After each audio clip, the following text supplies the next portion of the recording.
Metroidvania is a portmanteau of Nintendo's Metroid and Konami's Castlevania. But how has its meaning changed over time? What got its Wikipedia page deleted for almost a decade? And why do some people still insist that Metroid is not a Metroidvania? Critical Kate is on the case. Brought to you by patrons like Billy Voda, Ben Golis, Kay Savitz, and Cinnamon Challenge Memory.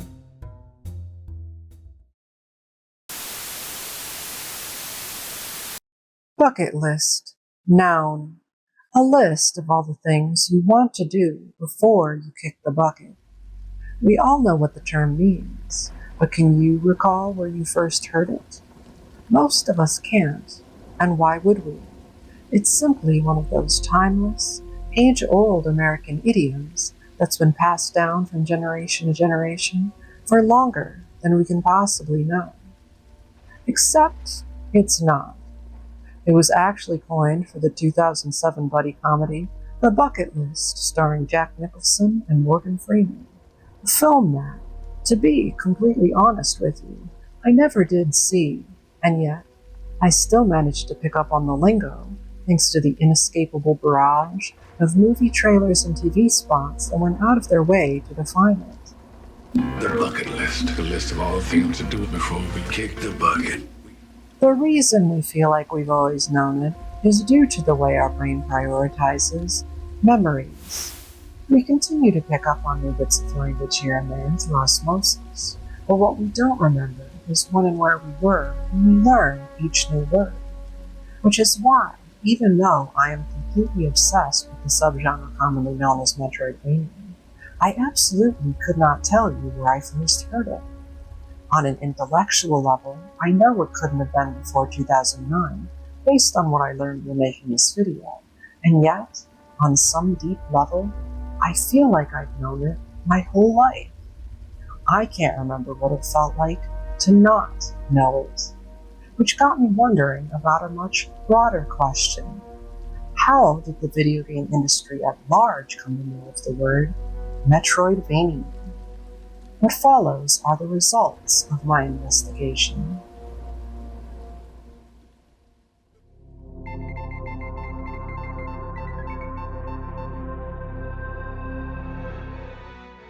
June 11th, 2001. Circle of the Moon is released in America for the Game Boy Advance. It's the 13th game to use the Castlevania name, but only the second of these to include elements reminiscent of Super Metroid, the first being 1997's Symphony of the Night for the Sony PlayStation. June 14th. Usenet poster Richard Hutnick reviews Circle of the Moon on the forum Rec Games Video Nintendo, jokingly nicknaming the game Metroidvania. Or Castleroid, he adds, but neither name catches on with Usenet. When asked about it years later, Hutnick expresses surprise that he might have been the first person to use the term. But then, do you remember every throwaway joke you've ever made on the internet? January 24th, 2003. After the release of a second GBA installment and the announcement of a third, forum poster Raid tells the Castlevania Dungeon Mailbag that he was initially disappointed when he heard they were getting yet another Metroidvania-style game.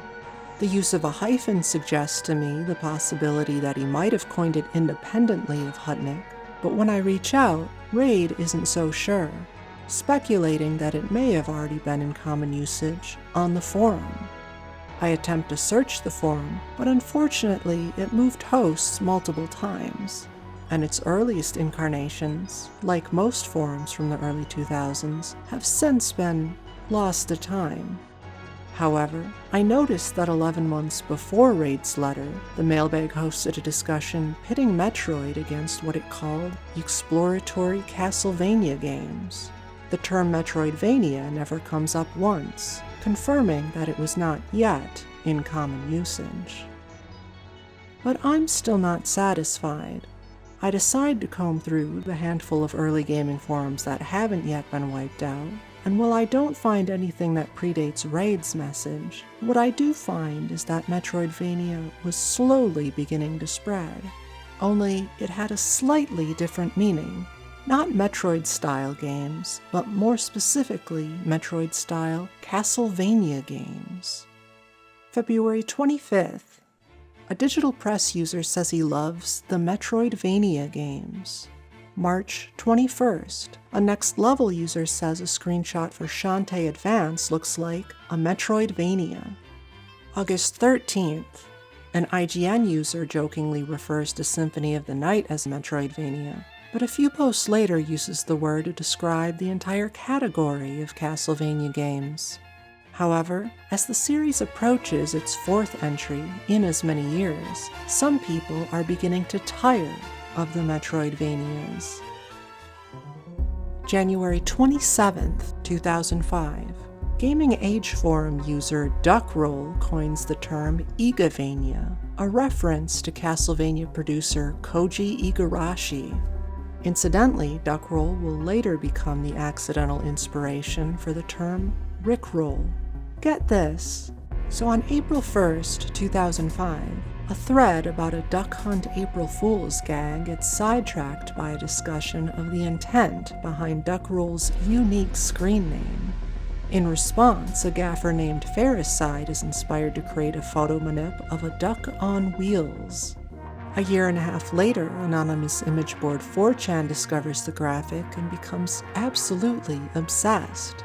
Suddenly, the image is being used as the punchline to bait-and-switch pranks, in which a user sees a link claiming to be something exciting, only to click on it and realize that they've been duck-rolled. When one prankster starts substituting the duck for a video of Rick Astley, this new variation is dubbed a Rickroll. But as of this writing, neither Wikipedia nor Know Your Meme mention that the duck-roll image originated on Gaff.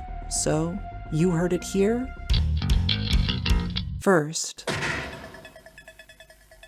But to bring things full circle, it turns out that Ferricide, the creator of the Duckroll image, is the screen name of game journalist Christian Nutt, whose preview of Castlevania DS coincidentally goes live the day after Duckroll coins Igavania. Under cons, he notes, some people seem to be getting bored of the Metroidvania formula. This makes him the very first game journalist to use the word Metroidvania in an article about Castlevania, and he won't be the last. June 25th. Adam Pavlaka uses the word in Hardcore Gamer magazine, the first time the word appears in print.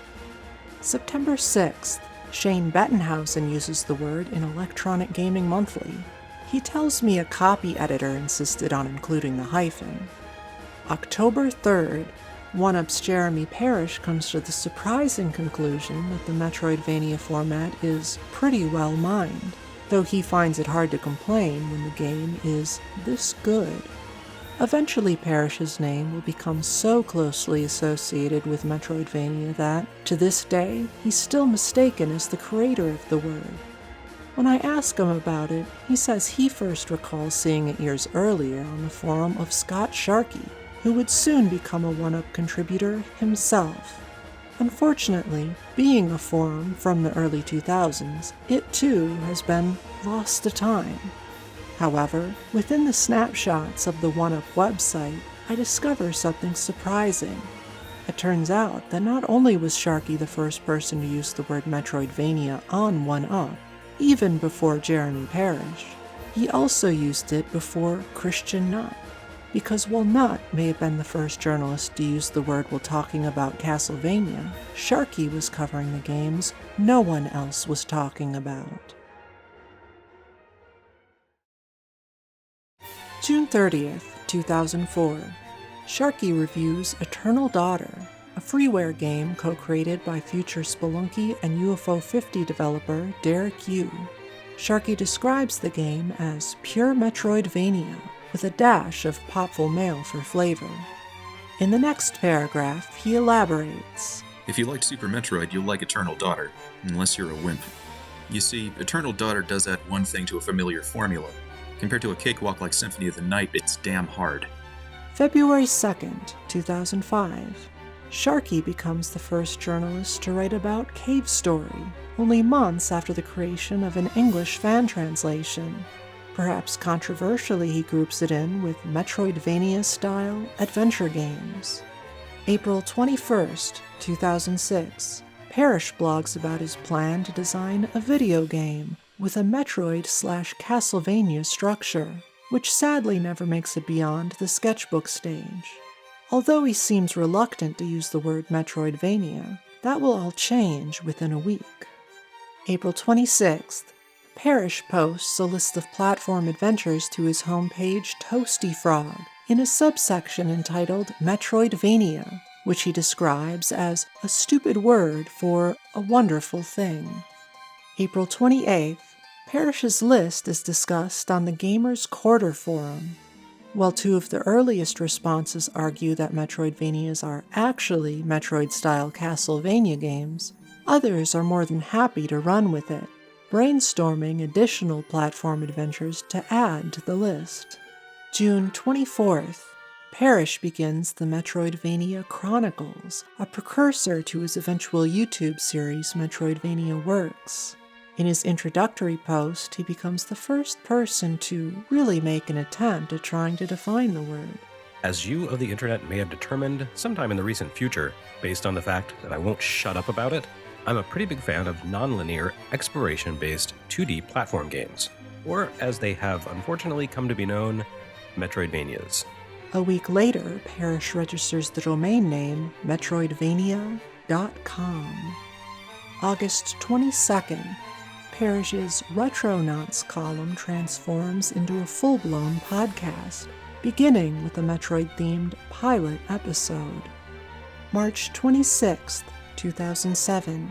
In a strange and chaotic Retronauts supplement entitled Debunking Metroidvania, Parish attempts to defend his broad use of the term. That's what makes it so fun, is figuring out what games can I force, shoehorn into this totally arbitrary name I made up. To Scott Sharkey, who posits that it's a dead genre. I'm going to posit that it's a dead genre. As well as to Chris Kohler, who questions its very existence. So basically we just did this whole podcast about something that doesn't actually exist. Right. Oh, nice. What a terrible night to have a podcast. If this unusual turn of events feels almost like a genre being laid to rest, an epilogue makes it perfectly clear. Today, even Wikipedia disavows the word Metroidvania. But why would Wikipedia disavow the word? Whether the Retronauts crew knew it or not, a major cause of the Wikipedia drama was a forbidden word, which you can hear uttered during an earlier exchange in the podcast. I don't know, I blame you for the whole Metroidvania term anyway. First time I ever heard the word was when you were using it. So that's my fault. Would you rather it was that's why you're Castleroid? here. Yeah, that's why you're here.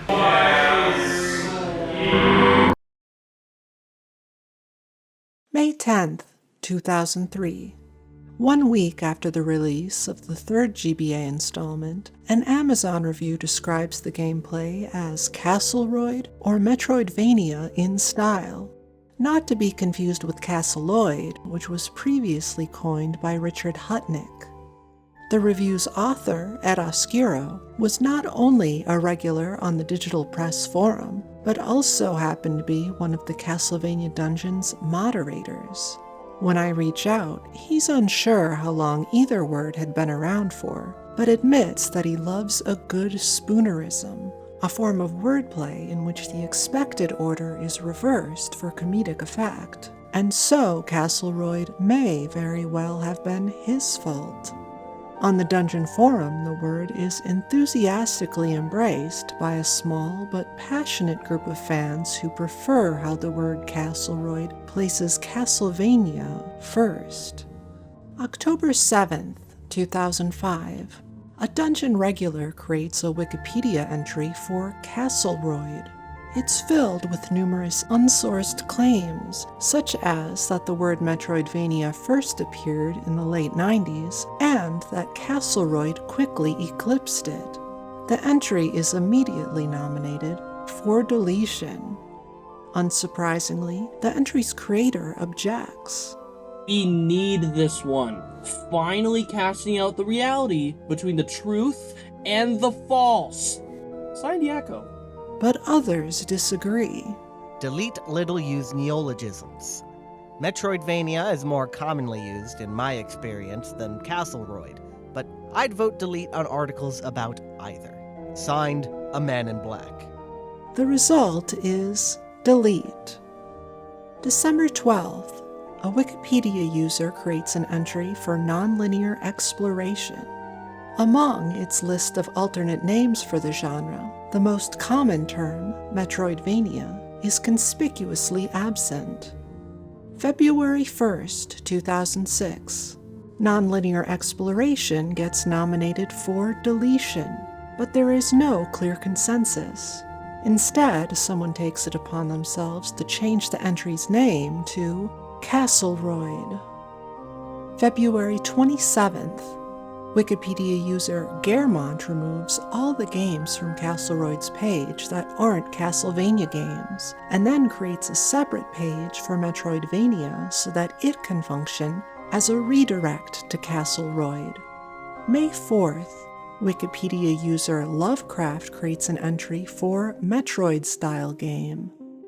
He attempts to redirect Metroidvania to this page, but Germont immediately reverts it, noting that Metroidvania is a synonym for Castleroid, and as such does not include Metroid-style games. Lovecraft attempts to compromise by turning Metroidvania into a disambiguation page that links to both entries, but Germont once again reverts it.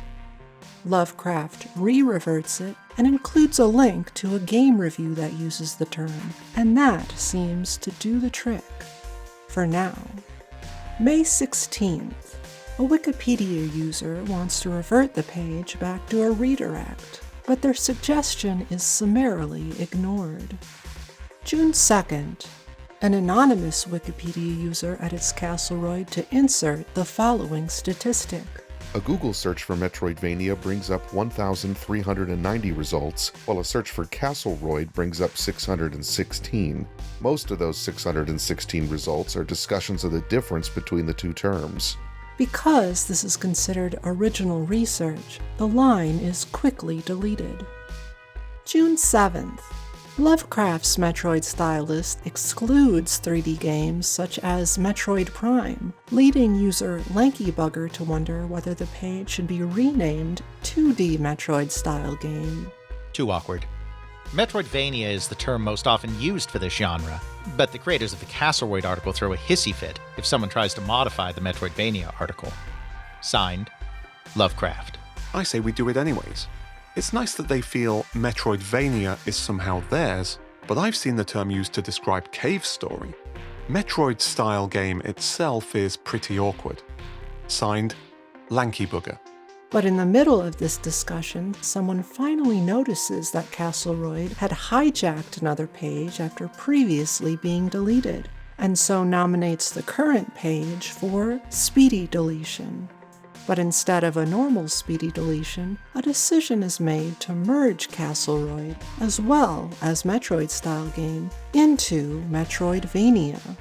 And that is how Metroidvania won the Great Castleroid War of 2006. December 5th. A Man in Black inserts an original research warning. Statements consisting only of original research should be removed.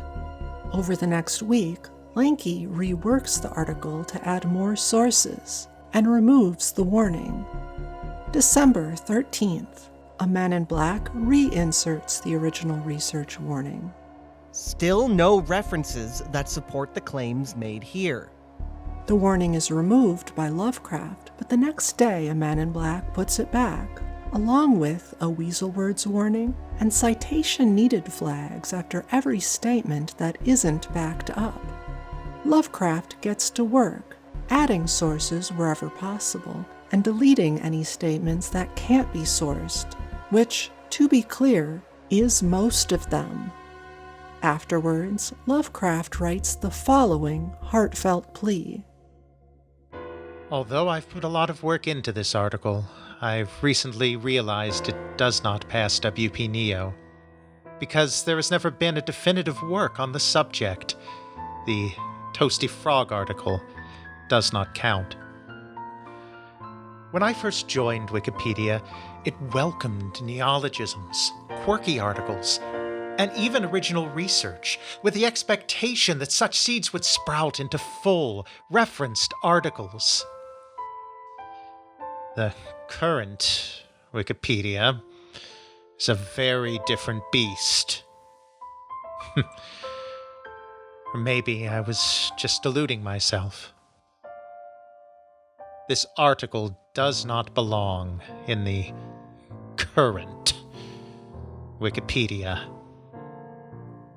Signed,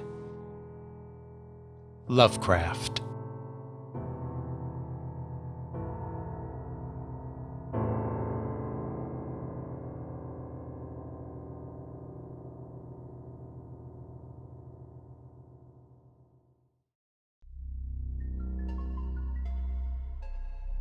June 2007.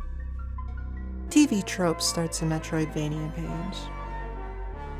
However, they erroneously attribute the word to Jeremy Parish, so I guess blame TV Tropes for that one. March 11th, 2008. Guinness World Records publishes its first Gamers Edition. The Metroid spread includes the following bit of trivia.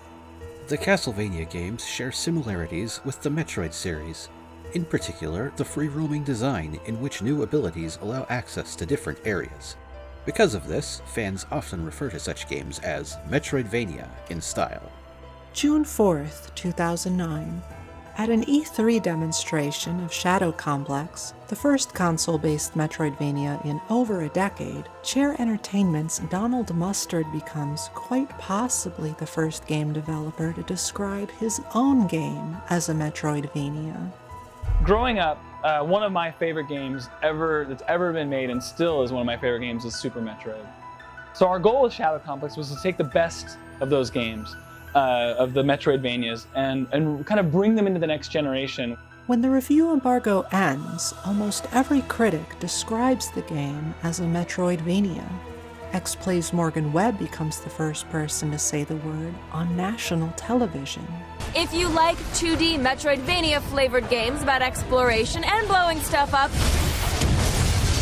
get your ass over to Xbox Live and download Shadow Complex. August 27th. Thanks to all the newfound attention, the Wikipedia page for Metroidvania is updated so that it's no longer a redirect-to-action adventure game, but instead a redirect-to-platform game. In the meantime, the success of Shadow Complex leads to a small but steady stream of console-based Metroidvania games. Wikipedia won't recognize the genre as notable, but fans and developers know it in their hearts. March 18th, 2014. Former 1UP editor-in-chief Jeremy Parish interviews former Castlevania producer Koji Igarashi, who reveals that Konami has asked him to limit his use of the word Castlevania, and for this reason he's decided to name his GDC talk, There and Back Again, a Metroidvania tale. But during the talk, he surprises the audience by revealing that the initial inspiration for Symphony of the Night was actually The Legend of Zelda. Unfortunately, people erroneously take this to mean that Zelda was its sole inspiration, despite Igarashi previously citing Super Metroid as an influence on multiple occasions. Regardless, when he launches a Kickstarter campaign the following year, he decides he wants to steer clear of any Nintendo trademarks, and so drops the term Metroidvania in favor of Igavania, the NeoGAF term whose origins by this point had long since been forgotten. March 26th. The users of NeoGAF attempt to investigate who coined the phrase Metroidvania. They eventually trace it back to Richard Hutnick. February 12th, 2015. Former GameSpy writer Christian Nutt, the first game journalist to use the word Metroidvania in an article about Castlevania, puts together a feature called The Undying Allure of the Metroidvania, in which he asks Igarashi and other developers what drew them to the genre. As luck would have it, it's this very article that acts as the catalyst that finally gets Metroidvania reinstated on Wikipedia, and the rest is history. Congratulations, Christian Nut. You did it.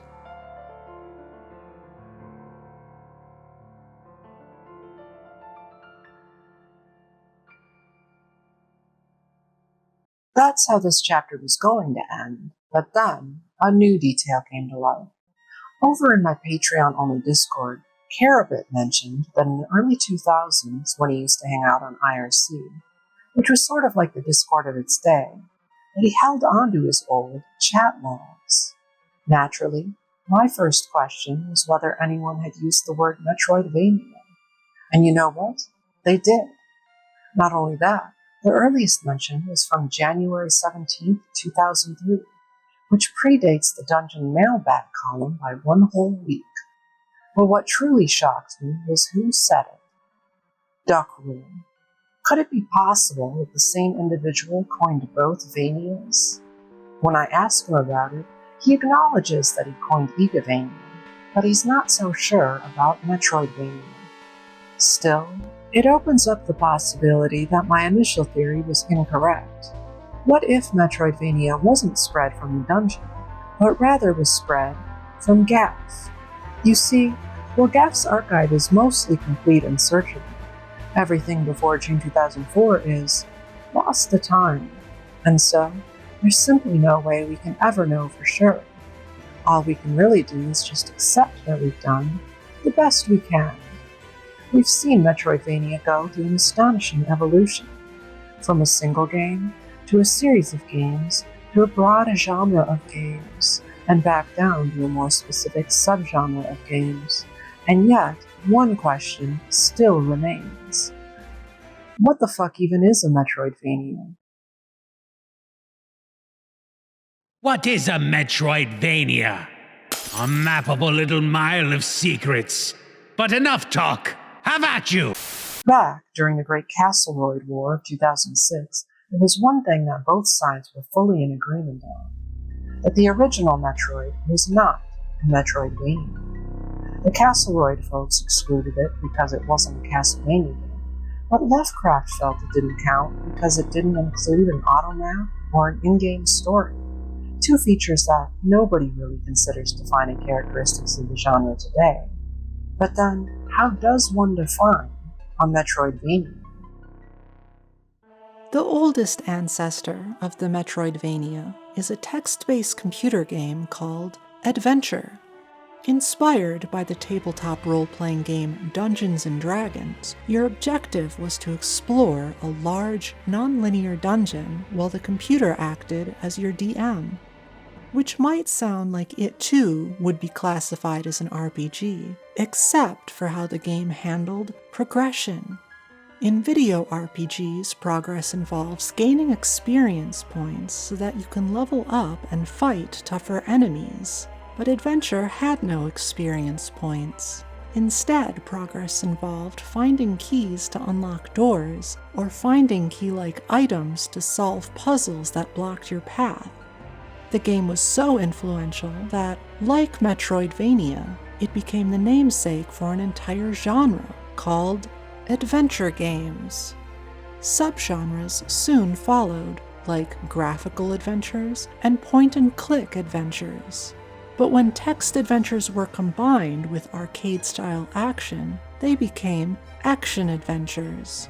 And when action adventures were combined with platforming, they became platform adventures. Today, platform adventure and Metroidvania are often used interchangeably, but I believe Metroidvanias go one level deeper. I propose that the defining characteristic of a Metroidvania is dual-purpose abilities, in which the keys you collect double as weapons or mobility upgrades. Take the original Metroid, for example. Metroid throws you into a large, non-linear dungeon armed with only a short-range arm cannon. Although your shots can be used to both fend off enemies and open doors, in order to complete the game you must also acquire a number of upgrades. These include missiles, which do greater damage to enemies, but also remove blast shields from doors. The Morph Ball, which gives you the ability to crouch, as well as fit in tiny spaces. Jump Boots, which allow you to jump higher and also reach higher places. The Ice Beam allows you to freeze enemies and then use them as temporary platforms. And bombs serve a triple purpose. They can damage enemies, destroy specific types of blocks, and also let you jump while crouched.